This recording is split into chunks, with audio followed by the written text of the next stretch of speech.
I'm Susan Spungen, and I'm coming to you today from my kitchen in East Hampton, New York. I'm gonna make a recipe out of my new book, Open Kitchen, and it's the Quac and cheese, otherwise known as quinoa mac and cheese, but it doesn't have any mac, so that's why they call it Quac. So I'm gonna show you how to make this very adaptable recipe. It's perfect for right now. Very similar to mac and cheese in that we're starting with a bechamel, and but we're going to use quinoa. Now, if you didn't have quinoa, this is the one thing I love about this recipe. It's so flexible. You could use any grain that you have around, preferably a fluffy grain like fricassee or bulgur. Okay, so we're just going to do one onion, finely diced. We're starting our bechamel with onion, which you don't always do, but we're doing it today. And we're also making it with olive oil instead of butter. But honestly, there's so much cheese in this recipe that I can't really say that it's healthier. So let's just say we're doing it for flavor. But you could use butter or olive oil to make what is essentially a roux. It is a roux, actually. So I want this onion to be kind of small, not too big. That's perfect amount. So we're going to start with 3 tablespoons of extra virgin olive oil for flavor over a pretty medium-low heat. And then we're gonna add the onions. And we're just gonna cook these until they're softened in the oil. And you really do have to use the whole amount of fat to make the sauce, or you're not going to get the roux that you need to thicken the milk. All right, so we're going to let that cook for, I don't know, 3 to 4 minutes until it's sort of softened. You want a little bit of a sizzle so it doesn't take forever to cook. We don't want these onions to brown at all, so if you see them starting to brown, either throw a lid on it or turn the heat down, or both. A lot of people don't realize that using a lid, especially if you're cooking onions, will just help them steam a little bit and stop any burning that begins. So that's like a really good tip. You're introducing steam, which is going to slow down the browning. So now I have my flour, 3 tablespoons of flour, which is kind of a hot commodity right now. Luckily, I had a huge bin full that I've had for months, so I always keep my flour stocked. Just gonna throw that in there, stir it around, and as you can see, the flour is absorbing pretty much all of the fat, which is exactly what we want. So we're just gonna cook that for about 3 to 4 minutes, just to cook out the rawness of the flour. That's what you always do when you're making bechamel, which is what we're doing here. So I'm gonna add the milk in a steady stream, stirring well. And the milk is actually at room temperature, so, or cold. It doesn't have to be hot. Some recipes are going to tell you it has to be hot, but it does not have to be hot. As long as you add it gradually, you won't get any lumps. All right. The one advantage of having hot milk is the whole thing will come to a boil more quickly. All right, so I'm switching to the whisk. I didn't want to use the, no, we do want to turn this down a little bit. You don't want to scorch it. We want to get it up to a boil, but we do not want to burn the bottom. So we're going to keep it moving in the pan. And as soon as it comes up to a boil, it'll start to thicken, and then we're going to cook it a little bit longer than that, just to make sure it's cooked and nice and thick, just the way we want it. So the reason I didn't start off using the whisk here is that the onions would have it would have just been maybe a little bit of a gloppy mess with the onions getting kind of caught in the whisk. So, and as you can see, I accidentally browned a few of my onions that were sort of caught on the edges of the pan, but it's fine. The main reason that we continue to whisk here is just to keep anything from building up on the bottom of the pan and scorching. This is such a great dish for right now. Not only is it homey and comforting, It could be a side dish, it could be a main. Like I said, you could use frike, or you could use bulgur, or even kasha if you wanted that really earthy taste. And I'm gonna be making it with kale, but you could use broccolini or cauliflower or squash, cooked, leftover vegetables or fresh vegetables that are on their way out, anything like that. Using cheddar cheese, you could use any kind of cheese you have. Gruyere would be great, Swiss, whatever you have. Anything. It's very, very adaptable. You could even add some protein, whether it's bacon or ham or leftover chicken. You could put whatever you want in this. It's infinitely adaptable. I think we're just about to come to a boil here. So once it comes to a boil, I'm going to turn it down again. So there we are. That's when the thickening action happens. And now I'm just going to turn it down and let it simmer. It starts off pretty thin on purpose because once I add it to the quinoa, the quinoa is going to kind of suck up some of the moisture that's in this bechamel. So it's a little thinner than you might sometimes see. And technically it's a Mornay sauce because I'm adding cheese to it. If you know your French mother sauces, you'll know that this is actually not bechamel, it's Mornay.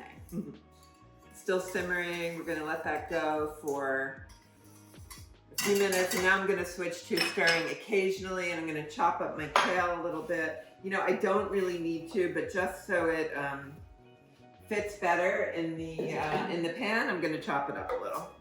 Just chopping it up so it just takes up less space.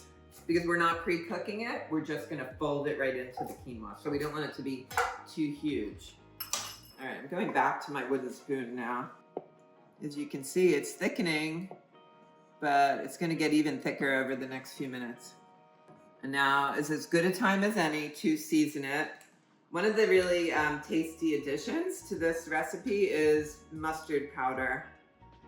I'm using 1.5 teaspoons of mustard. And I don't think, if you think you don't like mustard, you want to leave it out, I would recommend trying it because you're not going to taste mustard. This is going to give it a little bit of a tang and a little bit more flavor. Would people that don't have dried mustard powder be able to sell mustard? Yeah, I meant to say that. If you don't have dry mustard in your pantry right now, just use any kind of mustard that you have in your fridge. It really doesn't matter. We're just trying to get that little bit of a flavor in there. So, and then some fresh nutmeg. If you only have powdered, that's totally fine. And then we're doing salt. Gotta have salt, have flavor, and some black pepper. I'm going to put in most of the cheddar cheese. I'm saving a little bit. I've already put some in another bowl so I wouldn't forget. So we're just gonna kind of let that melt in. That's annoying. All right. I'm gonna switch to a bigger bowl for the mixing because I realized there's not enough room in there to mix that neatly. So I'm gonna put the kale in. Pour that on.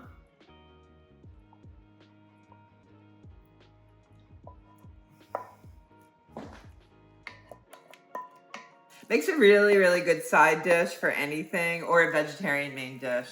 So that's it. That's the mixture.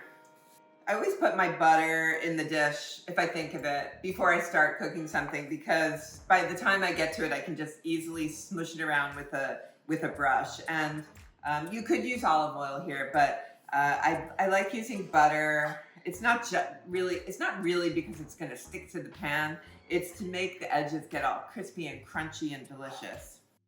So we're gonna transfer this to our skillet. I'm using a skillet, but you could use any baking dish at all. Ceramic or glass, whatever you have. A skillet also keeps it really hot while you're serving. So that's another really good reason to use an iron skillet for something like this. So I have panko, about 1/3 cup of panko, breadcrumbs. But if you have stale bread right now, grind it all up when it's dry and use that. I like the shred I get from the side of a box grater for Parmesan because it kind of leaves a little texture on top after you put it on. So I've already got some in there. I've got like 1/3 cup of parm, third a cup of panko, and enough olive oil just to kind of stick it together. And this is going to make the top really crunchy and delicious. Then we're just going to go with our remaining cheddar, and then we're ready to go into the oven. Even though there's very little chance that this is going to spill over, I almost never bake anything in the oven like this without putting it on a sheet pan first. In this case, it's just to make it a little easier to get it in and out of the oven, to turn it around, whatever it is. I mean, you could put this right on there, but so often things boil over and then it makes a huge mess in your oven. So, okay, so I've got my oven preheated to 375. I'm gonna put this into the oven for about, I don't know, 45 minutes or so, until it's really crispy on top and brown and bubbling on the edges. So normally for this recipe, I'd use a tricolor quinoa, but honestly, any one of the 3 colors of quinoa work just perfectly fine. One thing you always have to make sure of when you're buying quinoa is to know whether it's rinsed or not. If it's rinsed, it usually says it. This one says pre-washed. This one on the directions said rinse. So quinoa, if you don't rinse it, can have a very bad and bitter taste. And so you have to really make sure you know whether it needs rinsing or not.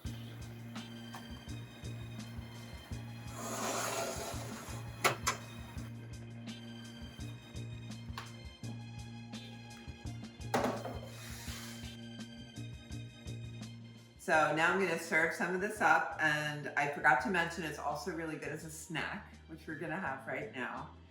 And ooh, look at that yummy crackly top. Ooh, it's so hot. I'm going to serve some of it up.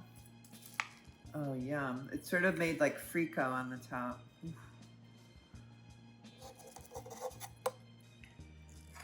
And the edges, yummy. I'm gonna try it. It smells incredibly good. So good. You know how quinoa tastes a little bit like dirt sometimes? It does not taste like dirt in this. It's really good. So hopefully I don't have any quinoa in my teeth, but thanks for coming today and tuning in. If you want to follow me, you can do it at Susan Spungen, and you can get the recipe on Food 52 or right here in my book, Open Kitchen. If you have any ideas or requests for future segments, just leave them in the comments, and I hope I'll see you soon.